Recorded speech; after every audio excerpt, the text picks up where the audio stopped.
अच्छा, टॉपिक है हमारा रिफ्रैक्शन ऑफ लाइट। ठीक है, हमने रिफ्लेक्शन पढ़ लिया था, जिसने नहीं पढ़ा है उसको पता है कि क्या करना है। पार्ट 1 और पार्ट 2 बन चुके हैं, फटाफट से जाके समझ लो, है ना। आता है तो अच्छी बात, आगे बढ़ते हैं रिफ्रैक्शन ऑफ लाइट के बारे में। ठीक है, बड़ा ही अच्छा कॉन्सेप्ट है। Light seem to travel along straight line path in a transparent medium. ठीक है, एक ट्रांसपेरेंट मीडियम क्या होता है, अगर आपको याद हो तो ट्रांसपेरेंट होता है, ट्रांसलूसेंट होता है और ओपेक होता है। 3 तरह के मीडियम होते हैं ना, ये आपने छोटी क्लास में पढ़ा होगा। तो ट्रांसपेरेंट मीडियम के आर पार साफ दिखता है, ट्रांसलूसेंट के नहीं दिखता है, धुंधला दिखता है, जैसे बटर पेपर हो गया, है ना। जो अमूल की टिक्की का पेपर होता है उसके आर पार दिखता है मगर धुंधला सा दिखता है, और ओपेक में तो बिल्कुल नहीं दिखता है ना। लकड़ी हो गई, दीवार हो गई, ये सारी चीज़ें। तो लाइट जो है वो स्ट्रेट लाइन से निकलती है, अगर अगर हम ट्रांसपेरेंट मीडियम में डाल के देखते हैं तो, है ना। When light what happen when light enter from one transparent medium to another. अब बताओ, जैसे हमारा हवा क्या है, एयर जो है ट्रांसपेरेंट है, देख सकते हैं एयर के आर पार। तो लाइट जाती है तो ऐसा लगता है स्ट्रेट लाइन में जा रही है।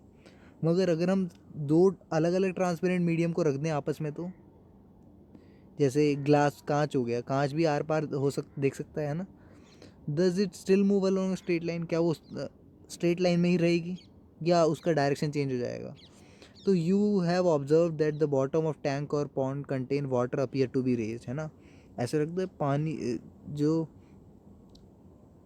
जो नीचे जो सतह है, अगर आप स्विमिंग पूल वगैरह में देखा होगा आपने, कि ऐसे लगता है वो उठा हुआ है मगर वो होता नीचे है ना।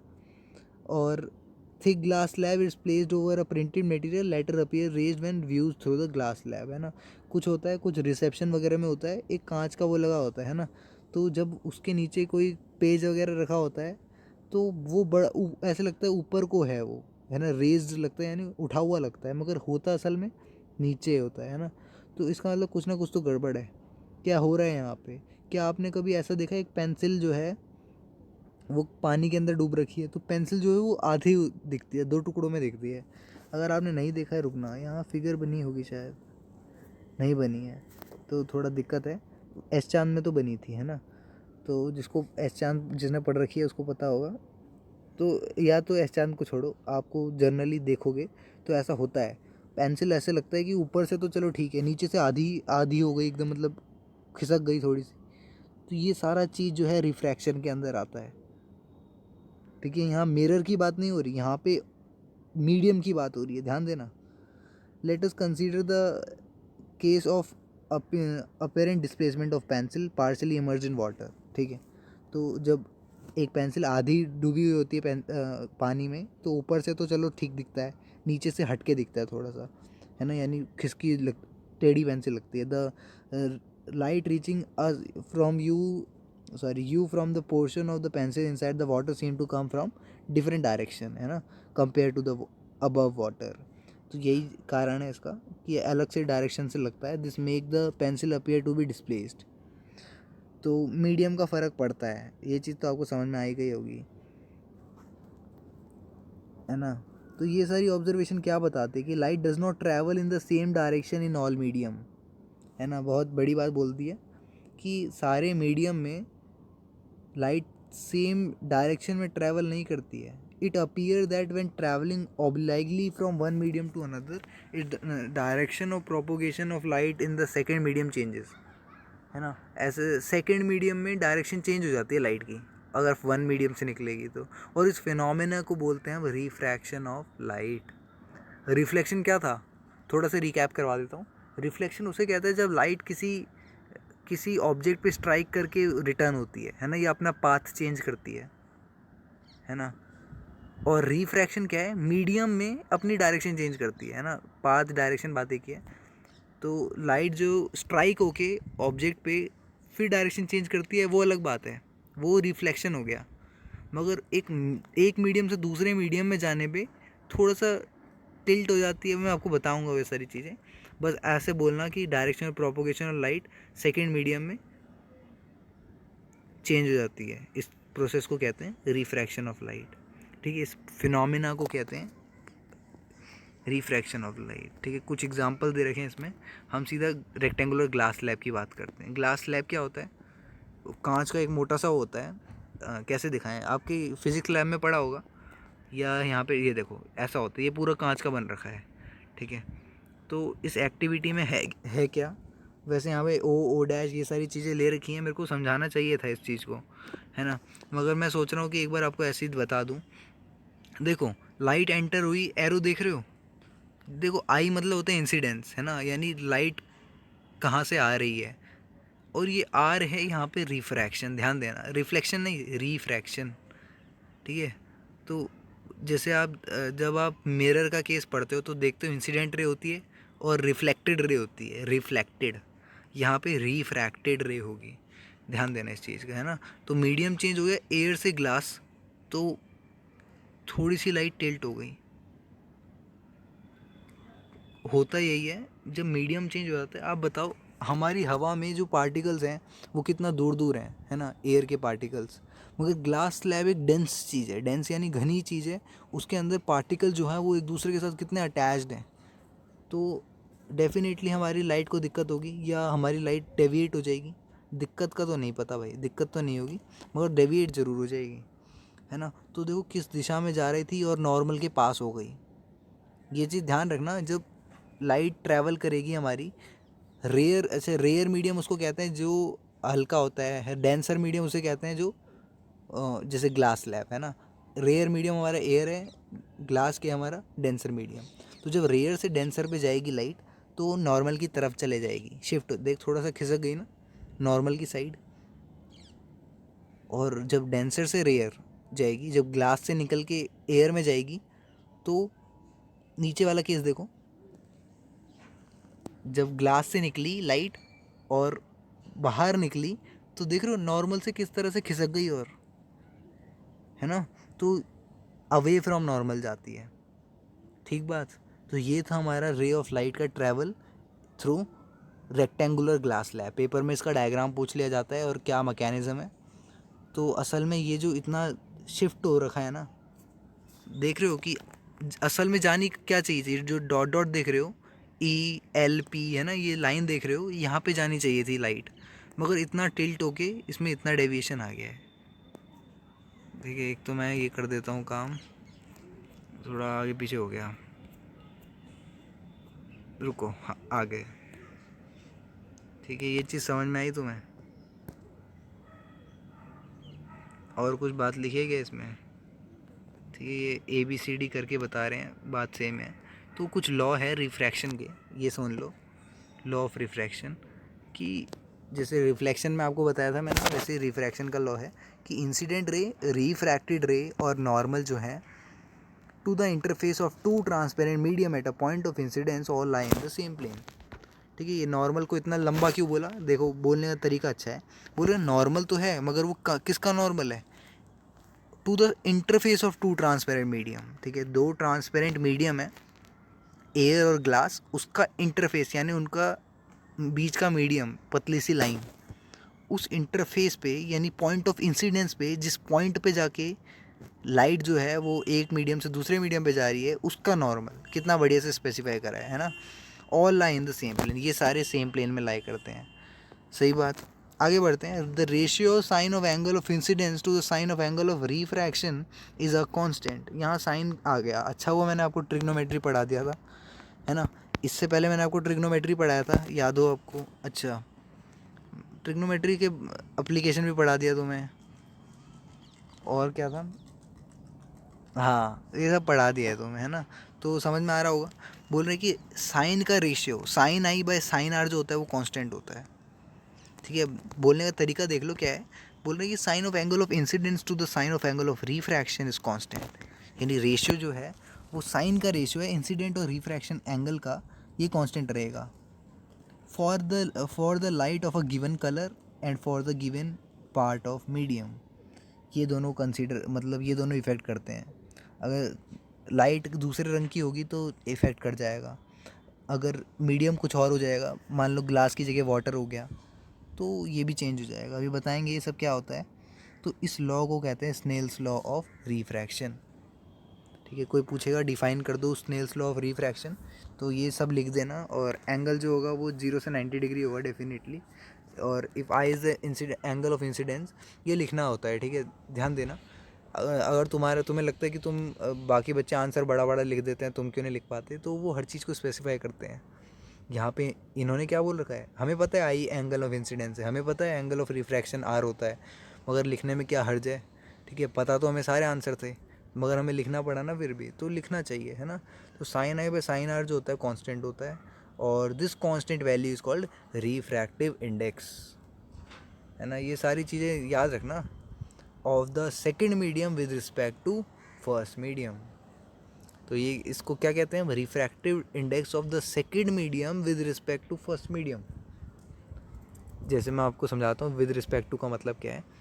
मेरे बोर्ड में 95 नंबर आए, 95 मार्क्स आए, ठीक है। मेरे दोस्त के नंबर आए 96, है ना। तो क्या बोलेंगे, एक तो खुश होना चाहिए कि बच्चे के 95 आए, मगर क्या बोल रहे हैं कि इसके दोस्त के मार्क्स इससे एक ज़्यादा आए इसके कंपैरिजन में, है ना। ये कंपैरिजन करने से देखो कितना बुरा हुआ। 95 96 अच्छे ही नंबर है दोनों, है ना। तो मगर हमने बेस लाइन ले ली एक कि ये मतलब हमारा अगर एयर का रिफ्रैक्टिव इंडेक्स इतना है तो ग्लास स्लैब का एयर के रिस्पेक्ट में होगा, है ना। ऐसा है, ज़्यादा दिमाग मत लगाना, वैसे ये 12वीं में भी दोबारा पढ़ोगे तुम, ठीक है, उसमें बढ़िया से समझा रखा है, यहाँ कम समझाया है। तो बस इतना ही याद रखना, रिफ्रैक्टिव इंडेक्स कहते हैं इसको, और with respect to second medium होता है, मतलब 2/, छोड़ो क्या बोले, है ना। बस ये जो लिखा हुआ है ये सुन लेना, है ना। वैसे मैं आपको बता दूं 12th में मज़ा आ जाएगा तुम्हें, और इसके बारे में डिटेल में है। आगे बढ़ते हैं, द रिफ्रैक्टिव इंडेक्स। अब रिफ्रैक्टिव इंडेक्स की बात चल रही है तो इसी पे चलते हैं काम, है ना। You have already studied the ray of light has travels obliquely from one transparent medium into another will change its direction in second medium, है ना। डायरेक्शन चेंज हो जाती है। The extent of change in direction that take place in given part of medium में be express in terms of refractive index. तो कितना change होगा वो रिफ्रैक्टिव इंडेक्स बता सकता है ना। और ये कांस्टेंट होता है जो राइट हैंड साइड में इक्वेशन में, स्नेल्स लॉ की अब ये भी बताई मैंने, उसको कहते हैं रिफ्रैक्टिव इंडेक्स। म्यू से डिनोट करते हैं वैसे इसको, ठीक है, अभी आएंगे म्यू से। यू होता है बस, उसके आगे यू के आगे एक अभी दिखा दूंगा, ठीक है। The refractive index can be link to the important physical quantity, the relative speed of propagation of light, है ना। अब देख रहे हो रिफ्रैक्टिव इंडेक्स को स्पीड ऑफ लाइट से कंपेयर करवा रहे हैं। It turn out that the light propagate with different speed and different medium. देखो जो बात मैं आपको थोड़ी देर पहले बता रहा था वही कुछ ऐसा हुआ, और लाइट को थोड़ा चलने में दिक्कत हो गई, है ना। मैं जैसे एयर के पार्टिकल तो दूर दूर हैं तो लाइट हमारी निकल जाती है बच के, मगर कांच के पार्टिकल, ग्लास जो है, ग्लास स्लैब जो है, उसके अंदर लाइट जाएगी तो वो तो डेंस मीडियम है, वहाँ दिक्कत कर जाएगी लाइट को चलने में, तो उसकी स्पीड पे इफ़ेक्ट आएगा, है ना।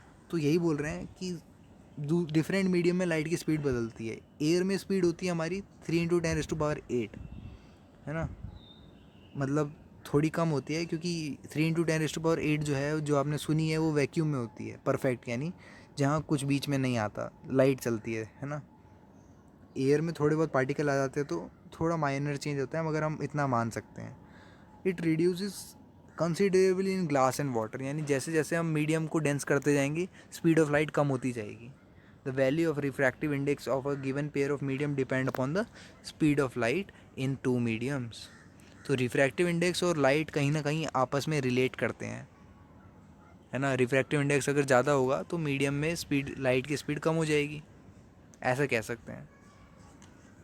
तो ये देखो यहाँ पे रिलेशन भी निकाल रखा है कि मान लेते हैं कि V1 जो है be the speed of light in medium 1 और V2 be the speed of light in medium 2, है ना। ये मीडियम 1 और 2 क्या है, 10.11 में देखो फिगर, मीडियम 1 है एयर, मीडियम 2 है ग्लास।